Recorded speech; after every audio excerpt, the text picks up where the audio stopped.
वो रात मुझे आज भी याद है, जब मैं और मेरा जिगरी दोस्त जितेंद्र शहर से घर को लौट रहे थे। थकान से झूठ थे हम दोनों। जितेंद्र सुबह से ही थोड़ा थका थका लग रहा था। उसने एक बार कहा भी था, यार कल रात नींद सही से नहीं आई। वही सपना फिर से देख रहा था। एक ट्रेन मुझे खींच रही थी कहीं। मैंने तब उसकी बात को उतना ध्यान नहीं दिया था। सोचा थका हुआ है, दिमाग सही से काम नहीं कर रहा होगा। पर अब लगता है वो एक वार्निंग थी। रात के करीब 2 बज रहे थे और हमारी ट्रेन, जो पहले ही लेट थी, अचानक एक वीरान स्टेशन पर रुक जाती है। बाहर घना कोहरा छाया हुआ था, जिसमें दूर तक कुछ भी नजर नहीं आ रहा था। हवा में सड़ी हुई लोहे और पुरानी लकड़ी की बू खुली हुई थी, जैसे कोई पुराना कब्रिस्तान हो। ट्रेन रुकते ही एक गहरी खामोशी जैसे पूरे कमरे में गूंज गई। मैं खिड़की से बाहर देखने की कोशिश कर रहा था। स्टेशन का साइन बोर्ड टूटा फूटा सा था। उस पर लिखा हुआ नाम शायद किसी ने खरोच दिया था। बस कुछ अधूरे से अक्षर नजर आ रहे थे। ये कौन सा स्टेशन है भाई? कुछ भी साफ नहीं दिख रहा, मैंने अजीब से एहसास के साथ कहा।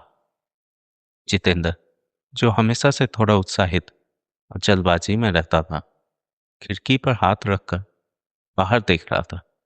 यार ऐसा लगता है कोई भूतिया स्टेशन है, उसने धीमी आवाज में कहा। उसकी आवाज में डर और उत्साह दोनों थी।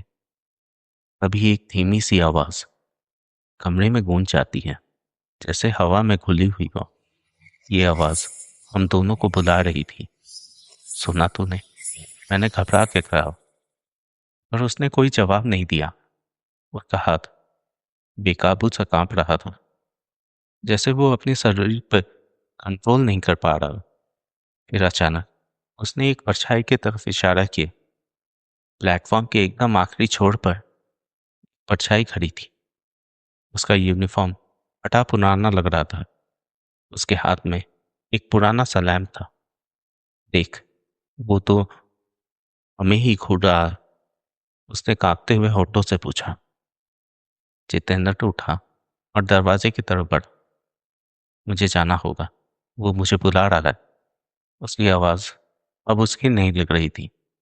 मैंने उसे रोकने की पूरी कोशिश की, और उसने मुझे झटका देके हटा दिया। उसने ट्रेन का दरवाजा खोला, प्लेटफॉर्म पर कूद गया। जैसे ही जितेंद्र प्लेटफॉर्म पे उतरा, घोड़े का एक दीवार सा खड़ा हो गया, जिसमें परछाइयां इधर उधर तैर रही थी। वो मेरी नजरों से ओझल हो गया। मैंने उसे आवाज भी लगाई, जितेंद्र बता। पर मेरी आवाज हवा में खो सी गई। मैं दरवाजे की तरफ बढ़ा, पर एक झटके के साथ वो बंद हो गई। मेरी सांसें रुक सी गई, जैसे कोई मेरी छाती पर बैठा हो। ट्रेन के अंदर का माहौल बदल गया था। एक भारी सी हवा, जैसे कोई मुझे घूर रहा हो, कुछ मेरे अंदर समा रहा हो। लाइट्स झिलमिलाने लगी, और तभी मुझे बाकी पैसेंजर्स दिखे। वो सब एक अनजानी धुन गुनगुना रहे थे। उनकी आंखें खाली और बड़ी लग रही थी। उनके बीच में से एक ने मेरे तरफ देखा। उसकी गुनगुनाहट रुकी। वो सबको बुलाते हैं, उसने धीरे से कहा, और फिर वापस गुनगुनाने लगा, जैसे कुछ हुआ ही ना हो। मैंने खिड़की से बाहर देखा।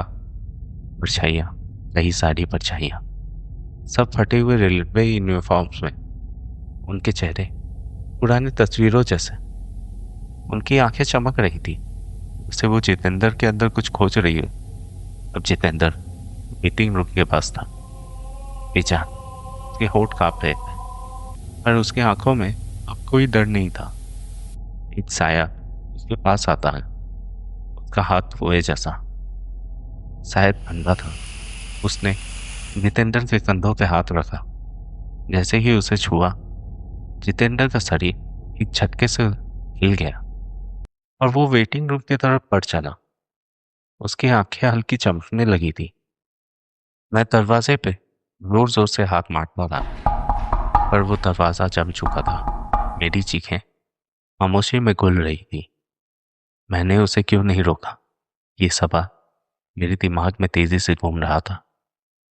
ट्रेन के अंदर बैठे वो पैसेंजर्स जो गुनगुना रहे थे अचानक से रुक गए और वो सब मेरी तरफ पलट के देखने लगे।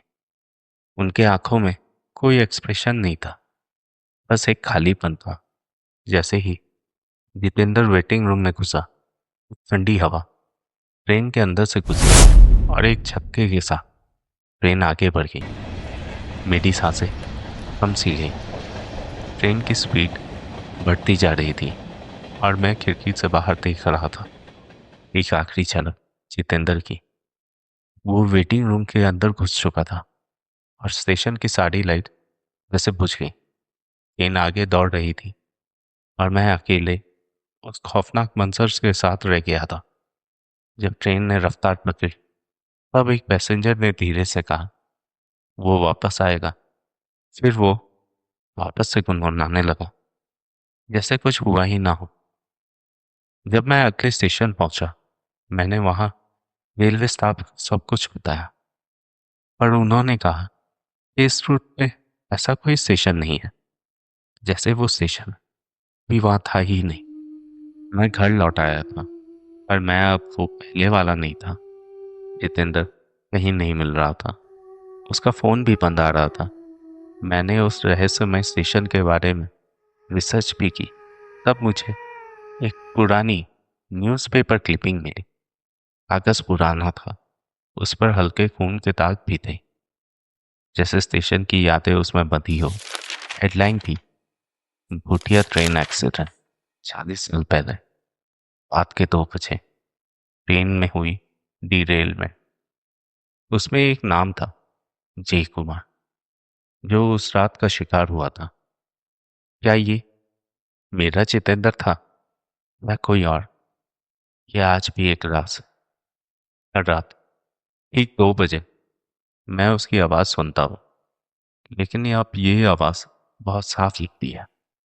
चल यार, घर चलते हैं, वो कहता है। वो आवाज़ इतनी पास लगती है, जैसे वो मेरे बेड के पास ही खड़ा हो। और अब मैं जानता हूँ कि वो अकेला नहीं है। कल रात कल कुछ अलग हुआ। जब घड़ी में ठीक 2 बज रहे थे, मेरी खिड़की पे फिर से वही थप थप की आवाज़ और एक सड़ती हुई बदबू मेरे कमरे में घुसी, जैसे वो स्टेशन वापस आ गया हो। मैंने दरवाज़ा खोला और गहरे में साया सा उभरा। उसके फटे हुए यूनिफॉर्म और एक पुराना सा लैम्प।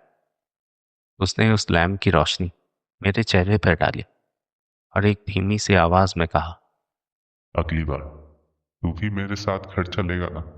मेरी सांसें थम सी गई और मुझे एहसास हुआ कि ये कहानी सिर्फ जितेंद्र की नहीं है। अब मैं भी इस कहानी का किरदार हूँ।